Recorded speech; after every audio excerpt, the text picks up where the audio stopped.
Hello everyone, today what I'm going to show you is how to add a shadow to a text. So right now you can see this is what I'm going to build today.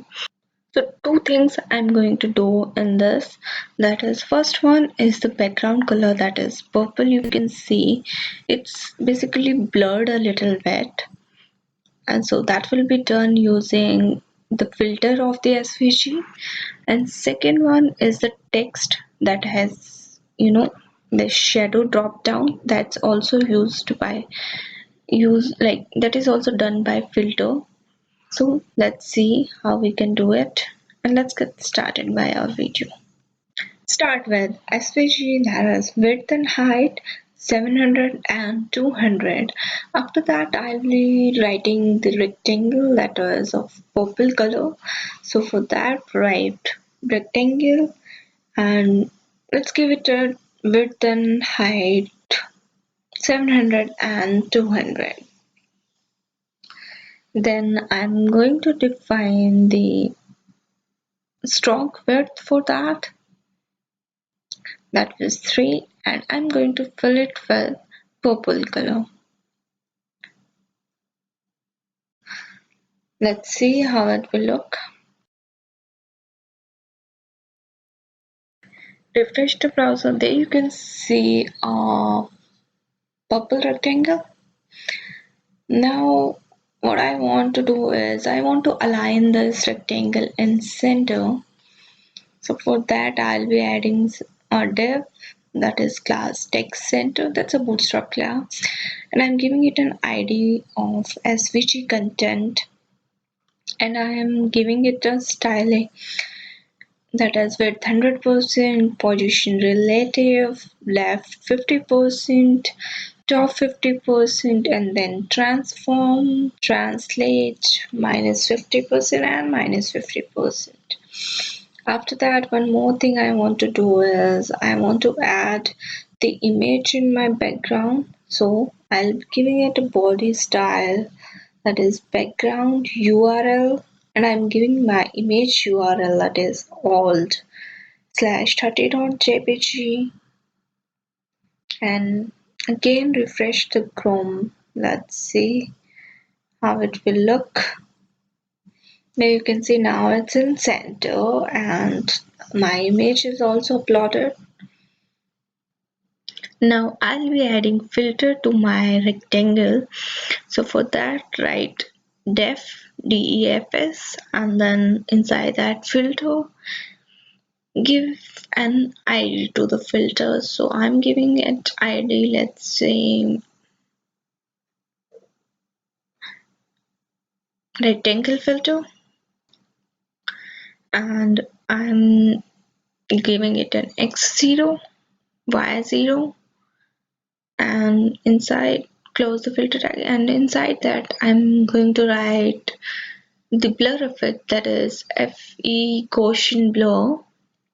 So it's basically need one in variable, that is source graphic, and second one is standard deviation, that I'm going to give 10, and I'm going to pass this filter to the rectangle. So I'll be writing filter URL and the ID of the filter, that is rectangle filter. So let's see in browser how it will look.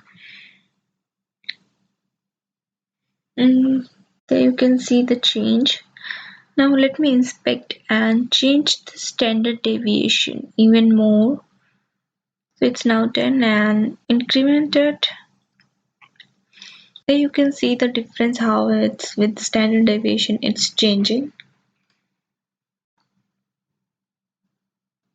You can choose the standard deviation according to your need, that how much okay for you.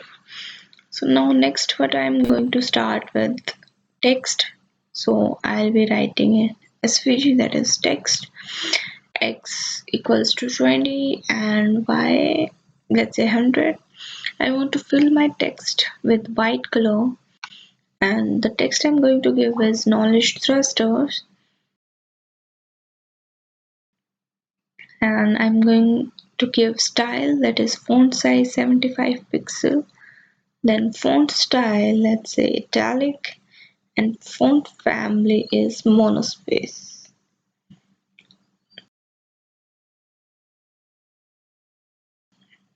Now let's see in a browser, refresh the browser.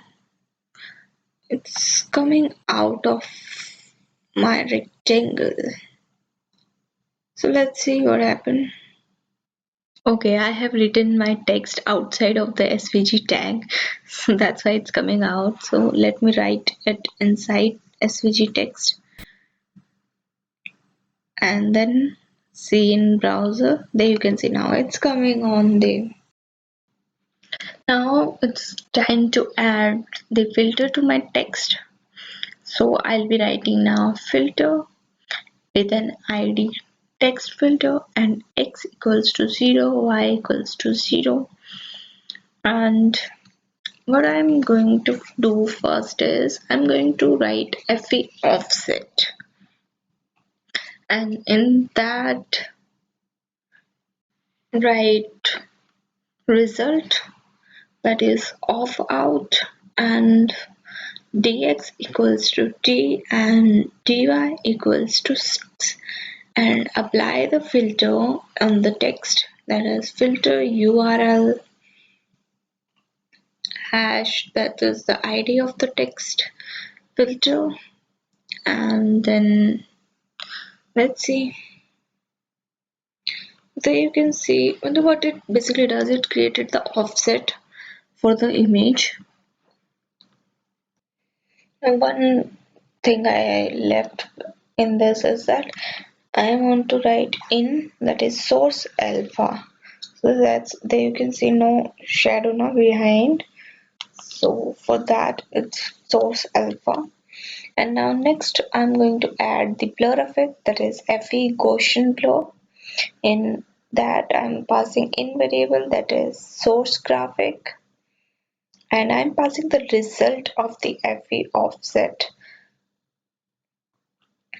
and standard deviation here I want is, let's say 5, and let's see how it will look in browser. There you can see it's got blur. Now one thing is left, that is feBlend. It basically blends two objects. So now I'll be writing feBlend with in, that is source graphic, and into, so I'll be taking the result, that is off out, and I am passing the mode, that is normal. And now let's see in Chrome, refresh the Chrome. There you can see now there are two white like overlapping.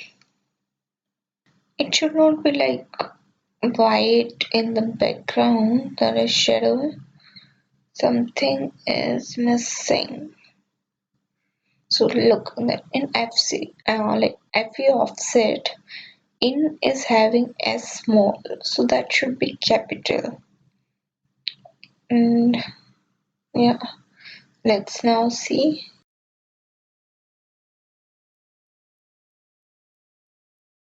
Yeah, there you can see now it's like a shadow, a little bit shadow is dropped. And now let me draw a line at the bottom. So for that I'll be writing line with x1, let's say 20, and y1, let's say 150, x2 690, y2 150, and I want it to be a red color, so I'm giving it a style, that is of stroke RGB 255 and stroke width of 2. Save that and let's see in browser. Refresh, and now you can see a red line in the bottom. So That's complete. Now another way I want to drop a shadow to a text is that I'm going to define another text and give it a color, like give it fill it with black color. So let's see actually how we can do it. So copy the text and paste it. Then after that change the y, that is to 99, and fill the above with black and replace the filter from the second one.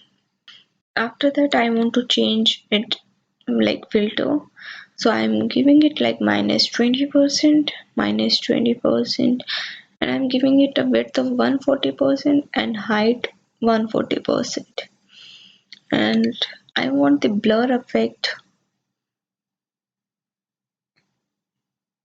with standard deviation 2 and I want to write feOffset, and I want dx and dy to be 6 and let's see how it will look in the browser.